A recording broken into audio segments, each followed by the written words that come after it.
Good afternoon, everyone, and thank you for joining today's presentation. Please take a minute to orient yourself to our platform. As Virginia said, if you'd like to ask a question, please use the chat feature on the lower left-hand side. Technical questions will be addressed as they come in, and content questions will be addressed at the end of the presentation. If you would like to download the slides from this presentation, please use the icon on the top right. Additionally, live closed captioning is available at the bottom of the screen. My name is Chris Duff, and I am a disability practice and policy consultant who has been working with the Lewin Group to develop the Disability Competent Care Model and related webinars and materials. I will be joined today by Dr. Andrew Jorgensen, Associate Medical Director at Outer Cape Health Services, and Dickie Hansen, their Director of Behavioral Health.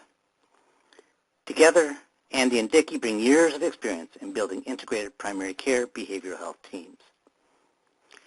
Outer Cape Health Services is a federally qualified health center serving the towns that comprise the outer portions of Cape Cod, Minnesota. Dr. Jorgensen is a board certified in both pediatrics and internal medicine. He obtained his undergraduate degree with honors from the University of California at Davis, with a BS in biochemistry, and received his Doctor of Medicine degree from St. Louis University School of Medicine with a distinction in research. His internal medicine pediatrics internship and residency was completed at the University of Texas at Houston. Prior to joining Outer Cape, Dr. Jorgensen was a practicing physician and regional medical director at the Cambridge Health Alliance. Dickie Hansen is a licensed independent clinical social worker providing counseling for adults and children at Outer Cape Health Services. After graduating from college with a bachelor's degree in social work from Augustana College in Sioux Falls, South Dakota, Dickie received her Master of Social Work degree from Michigan State University and a Master's Certificate in Global Mental Health, Trauma, and Recovery from Harvard University in 2008. Before joining Outer Cape in 2014, Dickie was Clinical Director of the Family Counseling Center of the Massachusetts Society for the Prevention of Cruelty to Children. I'm honored to have both Andy and Dickie provide this presentation. On behalf of the Lewin Group, I would like to welcome you to our Disability Competent Care webinar series. The Medicare and Medicaid Coordination Office at the Centers for Medicare and Medicaid Services has contracted with Lewin to develop technical assistance and actionable tools to support providers in their efforts to deliver more integrated, coordinated care to Medicare-Medicaid enrollees. In this series, we are introducing the 7 pillars with a webinar dedicated to each. This is the next to last of 7 webinars in this series, with the final one being next Wednesday, March 22nd at this time. All the webinars are being recorded and will be available, along with a PDF of the slides, at the Resources for Integrated Care website. In 2013, we published a comprehensive disability competent care self-assessment tool describing disability competent care, and have since produced 25 webinars on the topic, along with numerous supporting tools and documents. These are also available on the RIC website. The DCC material has recently been revised to be more accessible to users and reflect the further development of the field. It is now structured in 7 pillars of disability competency. We will be allowing at least 15 minutes at the end of this presentation for discussion and questions. As you can see in this slide, today's presentation is on the 6th pillar, behavioral health. We would like to solicit your opinion on this series, as well as past webinars and supplemental materials. Please take the time to complete our survey at the end of this webinar and send us your ideas for future topics and content. Contact information is listed at the end of this presentation. At this point, I will turn this over to Dickie to start the presentation. Hello, everyone. It's nice to be with you this afternoon. So today we are going to, the agenda is going to be behavioral health within the disability competent care. We're going to talk about mental health. We're going to talk about behavioral challenges. And we're going to talk about substance abuse. The behavioral health within the disability competent care, what we really are looking at here is wanting to make sure that it is integrated with primary care and the interdisciplinary team. It's really the best practice. And here at Outer Cape Health, we are working hard to be sure that happens. So behavioral health is really the term we used to call mental health. And then we used substance abuse, and we used chemical dependency, and now we encompasses all of those into the term behavioral health. And with the other, the DCC pillars, the focus is on the functional limitations or barriers experienced by the persons with behavioral health issues. And the DCC organizations have learned that behavioral health care should be integrated with primary care and have found that this is the most effective way to deliver services to individuals with disability. There is really health disparities. People with disabilities are much more likely to experience difficulties or delays in accessing both physical and behavioral health care. They experience worse outcomes and are less likely to receive the recommended care. They are much more likely to experience depression and chronic conditions. And they are also more likely to experience disabling illnesses such as heart disease, high blood pressure, respiratory disease, etc. And also, they are more likely not to receive comprehensive preventative care. Often screenings like mammograms, colonoscopy, what is fairly common, often they don't receive that services, or it's more difficult for them to receive these services.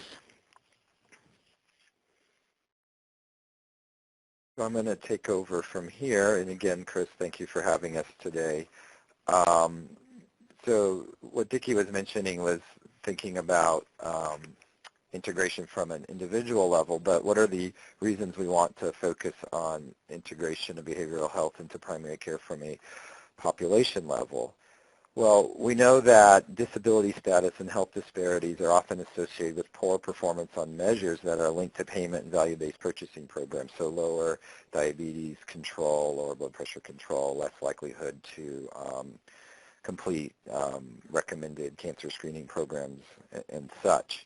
On many measures of focus, like I mentioned, the clinical interventions are straightforward, but communications and service delivery for people with disabilities really stretch the disability competence of most providers. So, how do you, what strategies can you use to help encourage patients to do things that will help improve their health overall? Persons with disabilities have over twice the incidence of mental health problems due to the interference with their other disabilities, and on top of that, socioeconomic factors. Finally, addressing the health disparities and social factors can significantly improve outcomes for people with disabilities, having a direct impact on revenue for many providers and plans. And we know that when you compare, for example, a patient with heart failure, and then on top of that they also have mental illness or substance abuse on top of that, it can dramatically increase the cost to the payer. So why integrate behavioral health in primary care? Or how do you do that? So behavioral health and primary care services are typically delivered traditionally in different settings with little coordination and integration, which just leads to a lot of miscommunication and a lot of opportunities missed. The fragmented delivery of care can be particularly problematic for individuals requiring a wide variety of services to address physical, emotional, and behavioral challenges. So here at Outer Cape Health, we've had this great opportunity to work in a co-located manner. So instead of having to refer our patients outside of our organization for behavioral health services, the services are integrated in this much better outcomes for the patients and for the communities as a whole. So increasingly, behavioral health is integrated into primary care settings across the United States.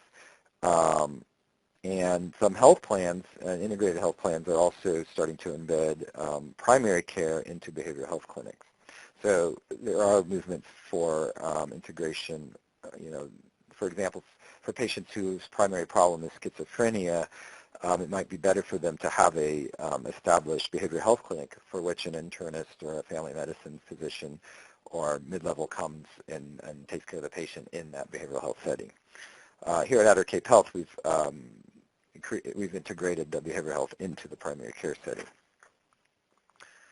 So there are a lot of behavioral health concerns amongst dual-eligible Medicare-Medicaid enrollees. We know that 40% of Medicare-Medicaid eligible enrollees who are under 65 have a mental health diagnosis, and it's that mental health diagnosis which often creates their eligibility for their Medicaid. Medicare-Medicaid spending is twice as high for individuals with a serious mental illness. I think we alluded to that a little earlier. And healthcare utilization and costs are twice as high in, like I was mentioning earlier, like in a diabetes or heart disease patient who also has depression. We know that nationally, this was a few years ago, but 217 million days of work are lost annually to related mental illness and substance use disorders, costing employers an estimated $17 billion a year. There was another study that showed clearly that effective depression treatment in primary care lowered total health care costs by $3,300 per patient over 48 months. So not only is this the right thing to do, it's also effective both from a outcomes standpoint for patients as it is for cost savings.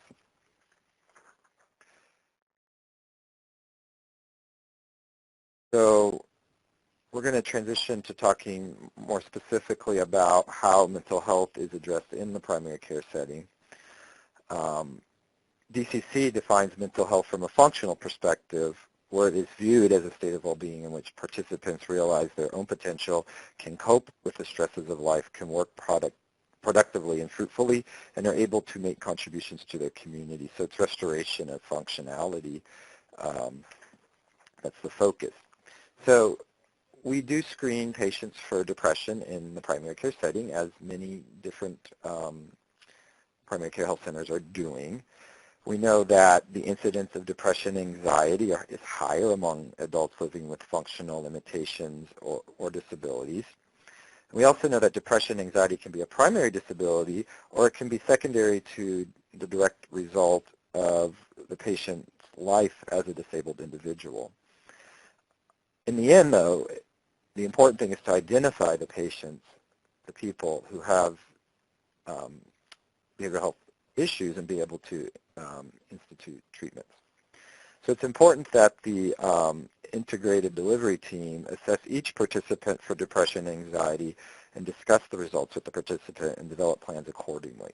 And there are several validated tools that allow us to do that, and the ones that we use here at the health center and are being used by many health centers across the country are the PHQ-9 for the assessment of depression and the GAD-7 for assessment of anxiety. And these screening tools basically use the established definitions for depression and anxiety to help identify those with those conditions.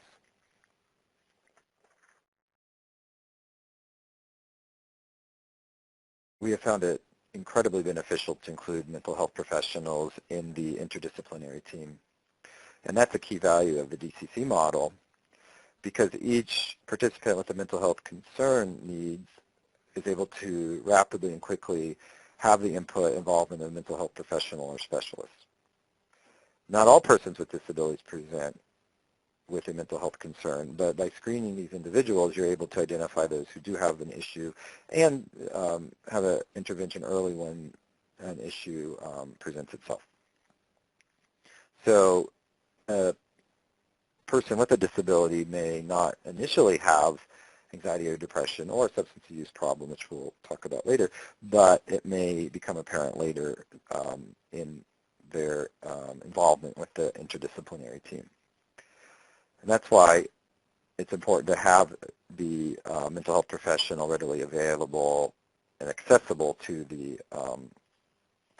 patient.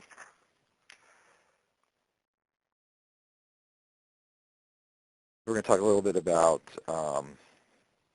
having specialists in the behavioral health network. Although primary care providers have significant training in these issues, they often feel uncomfortable dealing with patients with more complex problems. So, for example, a patient, as an internal medicine physician, I feel very comfortable in treating a patient for initial treatment of depression using standard therapies, but when a patient may require more than one medication or more complex treatment plans, it becomes important to have a team mental health professional involved. And that's basically what the first point refers to. And most importantly, keeping the, there are times and there are health centers where the behavioral health specialist is not embedded into the team within the clinic, and it's at those times where having great communication and relationships with external behavioral health providers becomes important. And that's what this point's all about. It's really having designated communication pathways from the interdisciplinary team in the clinic with specialists who are in the network but maybe not co-located physically with the primary care team. It's very important that the interdisciplinary team keeps external specialists up to date with their observations of the impacts of the behavioral health interventions and progress towards goals. So that communication point is very important. So we're going to tell a little story that's adapted from one of the patients we've cared for here to illustrate the point of the success of integration. So this is Nancy's story. And Nancy's in her early 60s, and she lives with her partner in a small town in the Midwest. She recently moved to a new rural community in the northeast of the country. She was on hormone replacement medications, and prior to moving, her doctor wanted to stop these medications, and she had the goal of reducing her antidepressant medications. So unfortunately, the stress of the move and the changes in her medicines, she developed extensive diarrhea and recurrent panic attacks so disabling that she was unable to really leave the home or participate with her community, or as important when moving to a new community, she was unable to really develop new relationships. So when she came to the Northeast, she developed she decided she wanted to have a new primary care provider, and she was able to establish a relationship with that individual. And that provider was, in the clinic, was supporting an integrated behavioral health model. So it was identified that she needed, and she agreed to actually a quick referral to the therapist who was working in the clinic. So at that point, she agreed to see a social worker at the clinic. And Dickie will tell you what happened once she saw the social worker. Yeah, so she came to see me and was very perplexed about why she was as anxious and what was going on with her, because she thought possibly it had to do with her medication. And the reason that when she got off the medication, that maybe this is why she was so anxious. She was also very depressed. And as she and I started to work together, it really was pretty evident that she had just retired. She used to be very active in her work and got a lot out of work, and all of a sudden here she has retired. She doesn't know anybody in this new town, and there was a lot of social factors that had to do with her depression and anxiety, in addition to the medication. And so being able to discuss this with Andy, and also she was willing to see our clinic psychiatrist for the medication consultation. And the fact that she had spent so much time wondering, is this physical or is this emotional? Being able to let her know that there was a little bit of both, and that her care people, her primary care psychiatrist and myself, are working together to help her accept that combination of physical and emotional struggles. She was willing to go back to try another antidepressant and a new, well, actually we looked at the anxiety part first, and a new anti-anxiety medication was prescribed.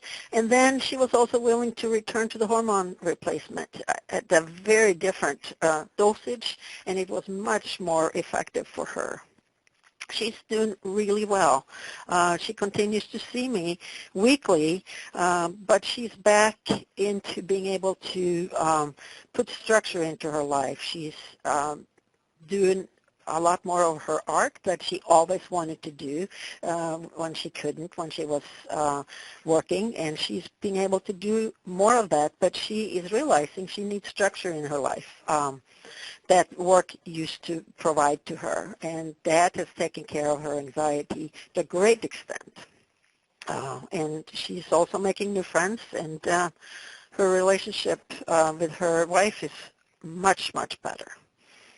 We've done some couples therapy also in addition to the individual. So that was Nancy, and that has really worked really well. And I know if I had worked with Nancy in a traditional outpatient mental health clinic, we wouldn't have been able to look at the issues of the hormone replacement that really was so integral part of her problems. And so it was so helpful for me to have Dr. Jorgensen or Andy to consult with all of that. So anyway, we are moving on here, and we want to look at some behavioral challenges. And in this context, when we talk about behavioral challenges, are those that impede the participants' ability to function in their home and community, within their family and peer relationships and their work. It is very important that behavioral health challenges are being incorporated in the initial assessment and following assessments. And it is really important then to look at where are their struggles in their home, in their family, with peers, what kinds of things gets in the way for them to function well. Also at work, what are some of the behavioral issues that are barriers for them? And if we identify some of the challenges, then it's really important to work with them and their care partners to identify the behavior, and then what are the triggers for that. And then from there, a plan can be developed to reduce the barriers and develop alternative responses or alternative behaviors. And often the interdisciplinary team involve behavior specialists from the community to address these concerns. At Outer Cape Health, and we are in a rural community, we do not have behaviorist specialists available to us. And so, but several of our social workers have behavioral changes. They are not specialists, but they certainly have experiences in behavioral changes, and so we use their resources. I would guess that for many of you around, that having a behaviorist specialist is not available as much as we would like to, because behavioral challenges can be complex. They require an understanding of the cause and the participant's ability to control and adopt more functional behaviors. And so it is also really important, as we set up a behavioral challenge treatment plan, that we really include that with the primary care physician and the individual treatment plan, so that everybody is on the same page with this. It is not common to have a behaviorist attend, though, the individual, the IDT meeting, but coordination is really important.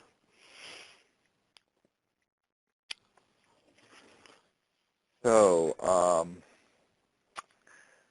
the other aspect of behavioral health, so we talked about mental health and screening for mental health, is substance abuse. And so from a DCC perspective, substance use becomes an issue to be addressed if or when it interferes with the participant's ability to function in their home and their community, their family and peer relationships, and their work, which is really part of the definition of dependency.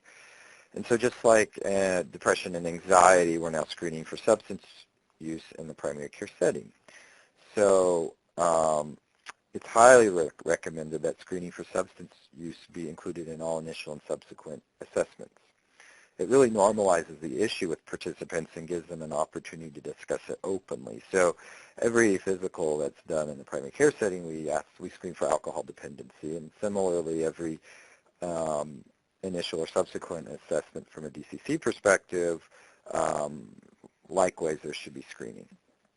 In practice, the participant may not be comfortable divulging their use until they have a higher level of trust with their interdisciplinary team or with a specific member of the interdisciplinary team. Over time, you may see signs of use that doesn't come out on the screening, but you may want to address it at that time anyways. So I'll talk about the screening methods shortly, but we're going to talk about how you address the substance abuse needs prior to, once a problem is identified. So the point of screening is really to determine if a patient is not at risk, or with addiction. So when a patient is not at risk, that's a good opportunity for education about promoting healthy norms. So for example, I might ask a patient, would you like to talk about safe drinking? And, from there, give further information. For patients at risk, but maybe not with addiction or dependency, again, you can educate about risks and then help the patient create a plan to moderate, risk. So instead of having, 2 glasses of wine every night, having a plan to, maybe only drink 2 or 3 times a week, or maybe 1 time per night. And then within the integrated model, having the ability to refer either within the integrated team or externally to a developed partner referral for specialty addiction treatment. So what are the methods we use to screen for substance abuse? We use a 2-phase screening technique. So there's the 1 question NIAAA1 for alcohol. and then the one question in IDA1, and we'll talk about more about that in a second, and that one's for drug abuse. And then basically if the initial screening's positive, this allows you to screen lots of people in a pretty effective and quick manner and to normalize it.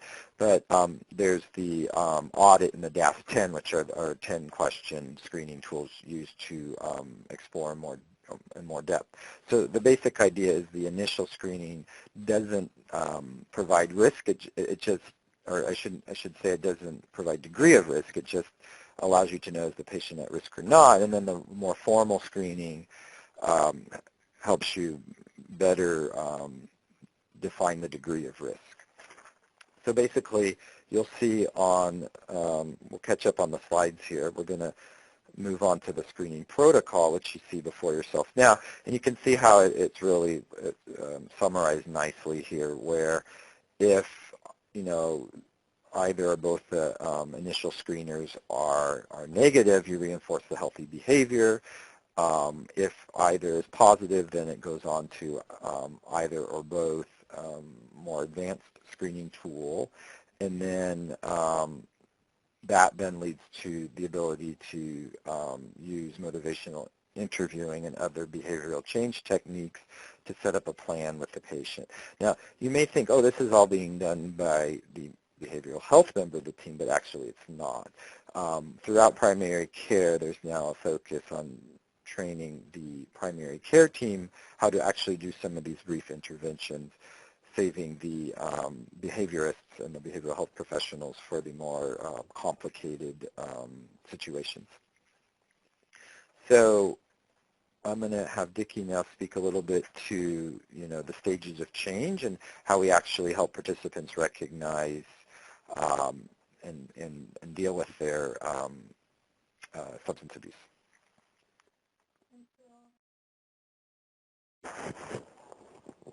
In terms of helping people start to recognize their substance abuse is to establish rapport, develop relationships.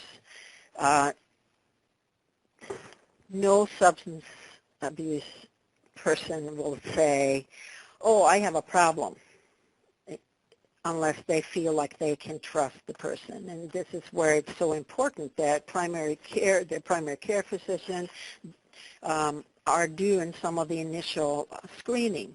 And we are talking a little bit here about motivational interviewing, and we establish rapport, and then also starting to increase the participants' perception of the risk related to current behavior.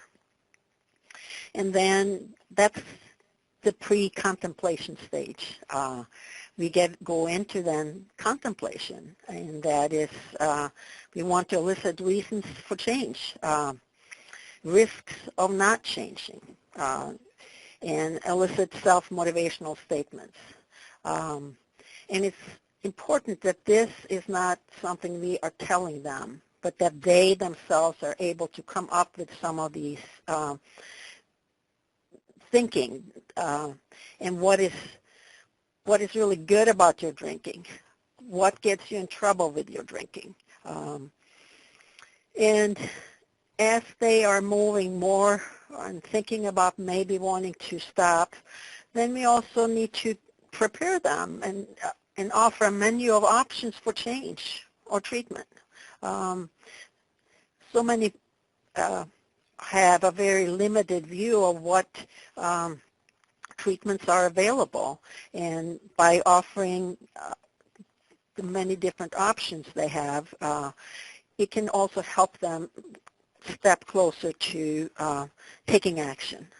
And when the action stage is there, then we need to support a realistic view of change through small steps. And then it isn't just to stop, but then how do I prevent relapse, and being able to help the participant identify and use strategies to prevent relapse. And then relapse, explore the reality of relapse as a learning opportunity. Because if it's one thing that we know is that relapse happens. And it's, one can expect that, and let's use it to learn to move on forward. And so it needs to be a step care approach, because if people are just maybe doing a little bit too many drinks now and then, we will use a different approach than if they are very deeply involved in their abuse. In early stages, relatively simply education and discussion is maybe all that's needed.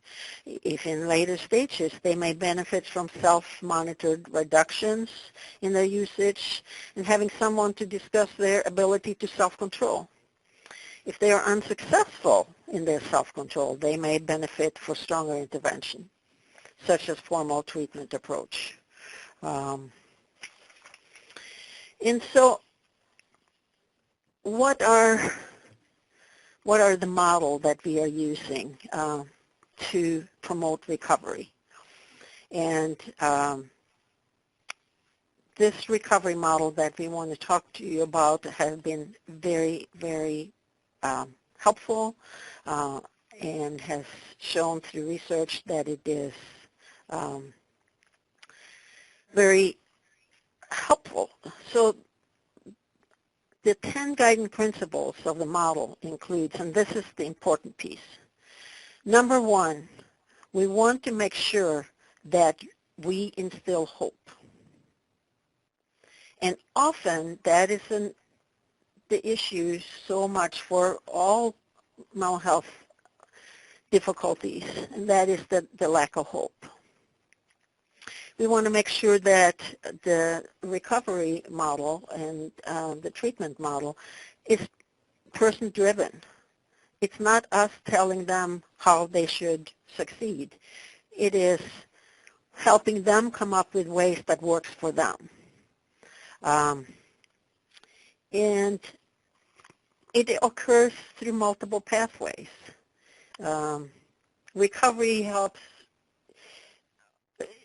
with primary care, with mental health, with AA, with the neighbor support, with family support. There are so many pathways that can be helpful. And we talked about the community, we talked about the peers and allies, and also such relationships as social workers and professionals. But it's important that we build a stronger foundation of support from the community and from their peers and families. It needs to be culturally based and influenced. Again, it needs to be holistic. It needs to be part of looking at the whole person, their emotional, physical, and spiritual person, the whole person. It needs to be trauma-informed, and it needs to be based on respect. And this recovery model is a self-help approach to address behavioral health needs based on 4 major dimensions: health, home, purpose, and community. So for everyone in behavioral health recovery, making informed, healthy choices that support physical and emotional well-being is the first step of recovery. The health component of the recovery model focuses on managing and overcoming one's behavioral health disability, substance abuse, or symptoms that interfere with their overall health.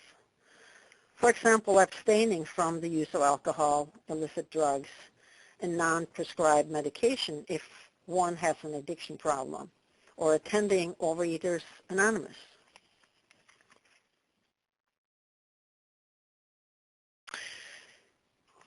Home is very important. Home needs to be a safe, stable, and comfortable place to live. So addressing the home environment includes dealing with the relationships with the others in the home, and whether these relationships will be conducive to continued recovery. The interdisciplinary team needs to both assess and address challenges with or in the home environment, such as physical access, ability to pay rent and utilities, and access to adequate food. I mean, really looking at the whole picture for this person who is wanting to move towards recovery. Probably one of the most important pieces of recovery is for a person to have purpose. Every individual needs purpose in their life. With Nancy that they talked about before, all of a sudden she had quit her work and all of a sudden she had no purpose, and this really contributed to her anxiety. When we talk about purpose, that can be a job, but it can also be family caretaking, being creative. I talked about, again, with Nancy, starting her art that she loved to do. But other purpose is giving or supporting others. It's a means of providing purpose. I have a patient who he goes to AA meetings, but mostly because he feels that his what he has to contribute there really helps others, and that has become his purpose. And lastly here, community. Every individual, regardless of ability, needs a community in their life beyond their family. And so often what we see is that people with disability often are isolated. And encouraging the support of a community, and often encouraging people to access either going to church, community centers, to go to sports, whatever is interesting to the patient, and getting them involved in the community. And these relationships then and social networks will provide support, friendship, love, and hope. This is certainly one of the more important pillars, again, to recovery. So I'm going to, we have one more patient or individual to talk about. I know time is getting short. We're going to talk about Kevon, and it'll kind of illustrate these different important aspects of the recovery model. So Kevon's a primary care patient with mental illness and chemical abuse that had evolved over decades. And through his 20s and 30s, he worked a variety of jobs, and in these jobs there were a lot of drugs and alcohol as part of the culture. We often see this in like the restaurant industry, lobstermen, a lot of different things like that. In his early 40s, he got married and he started a family, which gave him some motivation to try to get a professional job to help provide for his family and raise his kids. His overall life stable, but he continued to struggle with his depression and was getting higher drunk nearly every day. Over the next decade into his 50s, he was in and out of rehabilitation. He lost the job he loved, and he ended up getting divorced, losing a lot of the important pillars of life. And this was all coexisting with his chemical dependency, increasingly depressed and struggled with an anxiety disorder. During this time, he'd had a long-term relationship with his primary care physician, who would continue to talk with him throughout this time about his depression and importance of sobriety. But at that point, the patient, Kevon, wasn't ready to address that. As the primary care and behavioral health became more integrated and the therapist was in the site, he was eventually agreed to see that person. And sometimes, and that's another thing, it helps by having integrated behavioral health. You can often bring that team individual to the exam room to see the patient just as an introduction, a warm handoff, so that that becomes a familiar face and is more likely to result in that person in need engaging with the behavioral health provider. So finally, it took several different therapists before Kevon actually settled on the one that he felt a connection with.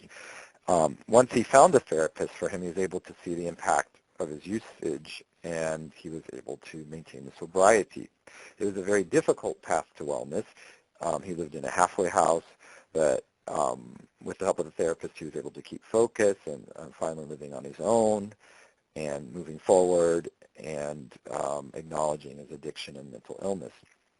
Today he has a steady job, he maintains good relationships with his kids and their mother, and he is living independently. But as you can see, there were some important self-management strategies, which included, support group and creating some purpose through AA. And he developed a gratitude list to help him focus on the positives in life. So acknowledging the strengths that he had helped him to maintain his own sobriety. So we're going to end today with a few remarks from Dickie. I think that's the last part that I'm going to talk about, so I thank you for listening to me. And after Dickie's available, I'll be around for questions as well. Yeah, I just wanted to end this session with saying I have spent 30-some years working in social service agencies. I have been a therapist and administrator, and the last 2 years I have spent in our behavioral health clinic that's integrated into primary care. And what I have seen of effective outcomes have been astounding. I will so highly recommend for all of you to work really close to your primary care physicians and having an interdisciplinary team to serve the patients you're working with. If you have any questions about how to do that, please ask us, because what we have done here at Outer Cape Health has been very, very helpful for our patients and has taught me very much about primary care that I never knew before. So just wanted to conclude with that. Thank you for listening. Thank you very much, Dickie. And Andy, I appreciate your presentation and comments. I also really like the stories you gave. One was kind of the interface of primary care and behavioral health, and the other really showed how it can sometimes be decades to really get on top of the concern that was identified even early on. So I appreciate it very much. I think your last comments, Dickie, are really pertinent to one of the questions we received during this presentation, which is, in my experience, behaviorists are not a covered benefit. Can you also talk more about the role of the behaviorist? Well, I think behaviorist is hard to define and get at.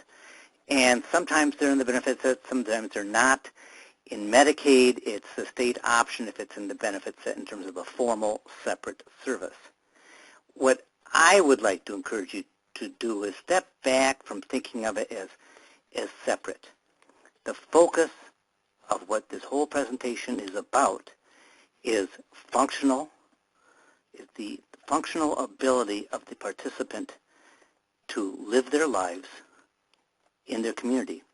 So even if you don't have access to a behaviorist, I think it goes back to people like Andy and Dickie to partner with you to figure out how to meet the needs of the participant. Andy or Dickie, can you add to that at all?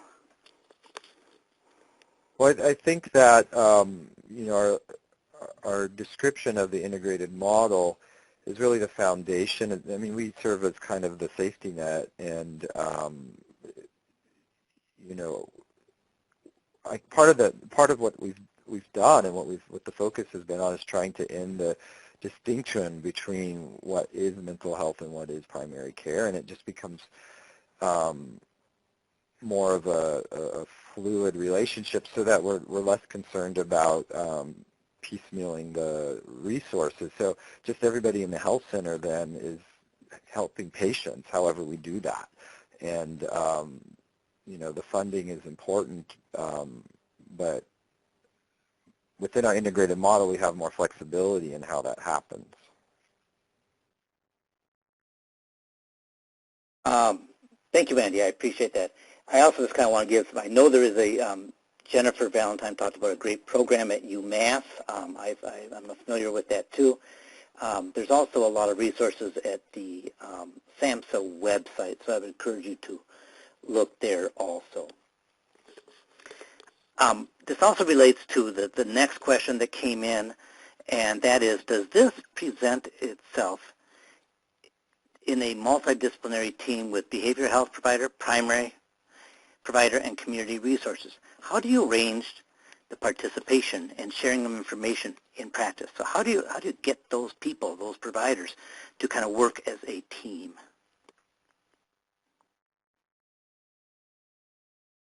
When they're within your clinic, you just walk down the hall, but many times the providers are not actually in your clinic. So how do we communicate with other service providers? And one of the ways that we are doing it here, if the services are provided outside of our clinic, we have encrypted emails that we are able to use so that it's HIPAA compliant and we can communicate by emails. We also invite the service providers sometimes to staff meetings. We try to do some case conferencing, often by phone. And so it isn't big and fancy because everybody's busy, but we try to do this by phone, by encrypted emails, mostly. Anything else you want to add to that, Andy? It's just all about relationships, and you know, you have to stay within HIPAA regulations and whatnot. But and you know, there's informed consents we do with the patients who are in integrated care teams, so that you know, they give us permission to communicate with external providers. Thank you. I have another question that came in, and actually I've been experiencing this some myself. The question is, I hear from some of our clinics, this is obviously a person who works within a health plan. I hear from some of our clinics that some patients with mental illness are simply too difficult to manage. They can be disruptive in waiting areas, challenge our support staff, and resistant to treatment. What can be done to better support these clinics? So one thing we do is, you know, we're kind of in the middle of doing a de-escalation training for all of the staff members. So when you move from a traditional primary care center, you know, in the past you might have just said these patients, you know, they're mental health patients, we'll just send them to their mental health clinic. But so there's this training process that has to happen for everybody. It's not just for providers and people on the integrated team, but from everybody, from the patient service representatives to, you know, the people with doing referrals. Everybody has to be educated about the you know, how to deal with patients with these conditions.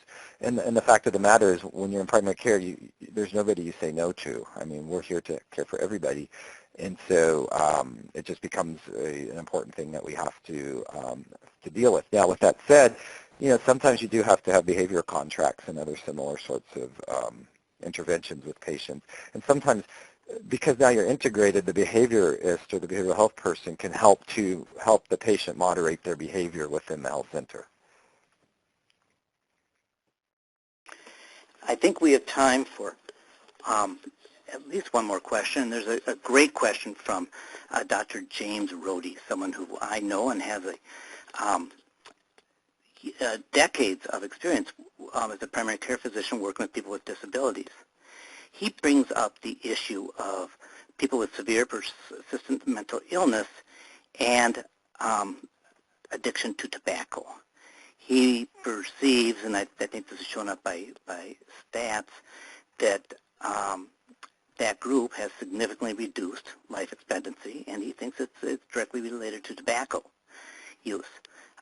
So do either of you have any experience in dealing with chemical addiction related to tobacco per se, or do you have any ideas? I do. These methods, the way we approach people and looking for readiness to change and trying to be where they are and developing strategies towards behavior change work for anybody, whether it's the behavior of, not using heroin to the behavior of I would like to not drink full-calorie soda. So the same techniques can be used. You just have to be where the patient is. Dickie, do you have any thoughts? Well, I agree, but I also think it's a very difficult, this is a difficult patient to do this kind of work with, because often they may not get really what we're trying to do. It may be their only friend, the tobacco, the cigarette. It becomes very complicated. And so I agree with Andy, but it's just important that we recognize how difficult this will be for their recovery, sobriety with that. Yeah, and all I would add is what I've experienced with many people is that's their coping strategy. So in some ways, it's harder for them to address that than other issues. So then it becomes one of how can you moderate. But I think you've absolutely hit on a significant issue. I think our time is up. I was hoping I could get one more in, but our time is up. I appreciate all your questions today. We've actually had more questions than we have in previous webinars, and so thank you very much. We're going to have to wrap up the presentation. Please send any feedback you have to the RIC at Lewin that's showing up on the slide here. And take the time to answer the survey that will appear on your screen at the end of this webcast. Again, I'd like to call your attention to the resources we have online at Resources for Integrated Care website, including the Disability Competent Care Self-Assessment Tool.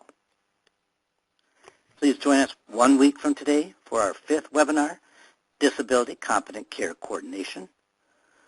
The presenter will be Karen Lukin, who has years of experience working with the state of North Carolina and in the field of education and community integration in North Carolina.